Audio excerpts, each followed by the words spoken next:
So आजचा दूरदूरचा event आहे.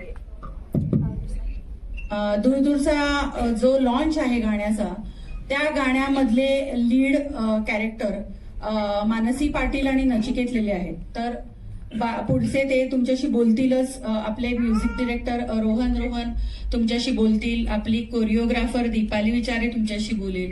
पण आजचा दिवस खूप खास आहे आमच्या तुला पाहता टीमसाठी. त्याचं रिझन हे आहे की आमची लीड कॅरेक्टर मानसी पाटील, तिचा आज वाढदिवस आहे. सो ब्रेव विंड प्रोडक्शनच्या वतीने तिला हे गिफ्ट आहे की, आणि ती पुण्याची आहे, त्यामुळे हा आम्ही पुण्याला इव्हेंट करतोय. कारण पुण्याच्या मुलीचा, तुमच्या मुलीचा आज वाढदिवस आहे, जी लीड आहे या मूवीमध्ये. जोरदार टाळ्या मानसी पाटीलसाठी. मानसी प्लीज करूया.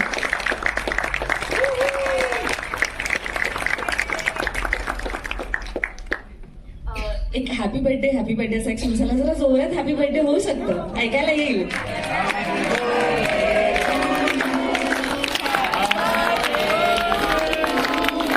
छान प्रतिसाद मिळालाय आपल्याला मीरा मॅम. मला वाटतं हे सगळे आमचे शुभचिंतक आहेत.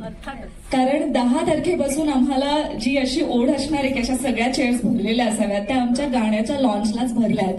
आणि हे सगळे जे शुभचिंतक आहेत ते 2 खास व्यक्तींमुळे आपल्यासोबत जोडल्या गेलेले आहेत. तर मला वाटतं आपला कार्यक्रम सुरू करूयातच, पण सुरुवात त्यांना आपण एक छोटंसं थँक्यू म्हणूयात.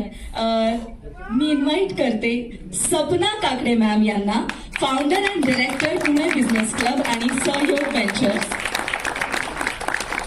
ही सगळी टीम आहे यांची, आणि या कायम मराठी फिल्मसाठी किंवा आपल्या मराठी प्रेक्षकांसाठी वेगवेगळ्या ऍक्टिव्हिटीज करत असतात. सो आमच्या तुला पाहताच्या वतीने एक छोटासा आमच्याकडून तुम्हाला थँक्यू आहे.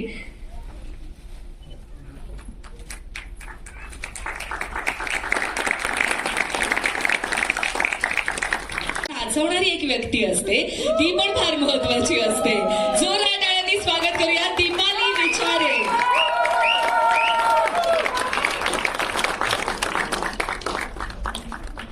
सो ही सगळी टीम आहे, आणि खूप महत्वाचं असतं ते म्हणजे लिरिसिस्ट. शब्द नसतील तर कसं गाणं तयार होणार ना.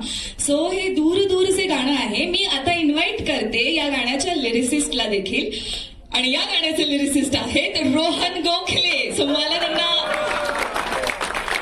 इन्व्हाइट करावं लागणार नाही, आता ते आपल्या सोबतच आहे. आणि मराठीमध्ये गाणी लिहिण्याचा हा त्यांचा प्रवास तुला पाहताच्या निमित्ताने सुरू झालेला आहे. सो त्यासाठी देखील खूप शुभेच्छा. सो आता ही सगळी टीम अशी एकत्र आली आणि मग आपल्याला भरी गाणी पाहायला मिळाली, आणि आज एक स्पेशल गाणं पाहायला मिळणार आहे. सो मी म्हणते रोहनकडे. आपण या रोहनपासून सुरुवात करूयात की कधीपासून तुम्ही असोसिएट झालात या टीम सोबत. आणि कारण मला असं कळलंय की सिनेमा तयार होण्याच्या खूप आधीपासून गाणी तयार होती किंवा स्क्रॅचेस तयार होती. हो, सर्वप्रथम सगळ्यांचे खूप आभार की तुम्ही इतकी छान गर्दी इथे केलेली आहे, आणि अशीच गर्दी या फिल्मच्या रिलीज नंतर पण राहो तुमची सगळ्यांची, आमच्या सगळ्यांची हीच अपेक्षा आहे. मला खात्री आहे तर मूवीसाठी तर नक्कीच असणार. ऍब्सोल्युटली. आणि माधुरीच्या प्रश्नाचं उत्तर म्हणजे हो, आम्ही या फिल्म बरोबर मॅमच्या बरोबर खूप आधीपासून असोसिएटेड आहे. कारण ह्याच्या आधी काही ड्राफ्ट्स होते, त्याच्यावर आम्ही काम सुरू केलं होतं. तर मी प्राऊडली असं सांगू शकतो की ही एक फिल्म आहे ज्यात कास्ट नंतर लॉक झाली आहे आणि म्युझिक डिरेक्टर पहिला लॉक झाला. मला आनंद आहे या गोष्टीचा, आणि असंच आमचं त्यांच्याबरोबर काम चालू राहावं हीच अपेक्षा.